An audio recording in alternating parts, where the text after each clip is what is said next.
Le 2 juin 2021, la procureure de la Cour pénale internationale, Fatou Bensouda, a exhorté le gouvernement soudanais à remettre à la Cour pénale internationale les personnes accusées des crimes de guerre au Darfour. Cette demande a été faite au cours d'une conférence de presse à Khartoum. La procureure venait juste d'achever une visite au Darfour.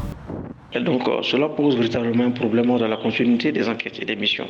On l'a vu déjà avec le procureur Ocampo, que certains dossiers pendants n'ont pas pu trouver des solutions, malgré le mandat que Fatou Bensouda a effectué.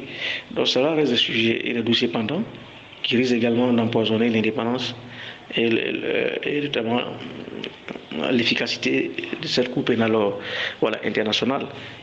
Donc voilà, autant de craintes aujourd'hui qui peuvent justifier alors une telle mission d'évaluation au Soudan.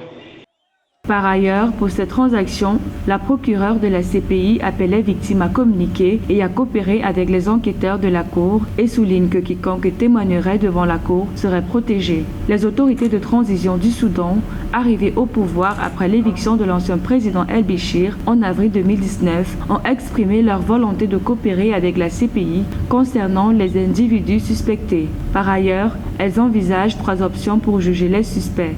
Un tribunal spécial, un tribunal hybride réunissant le gouvernement et la CPI ou encore la remise des suspects à la CPI.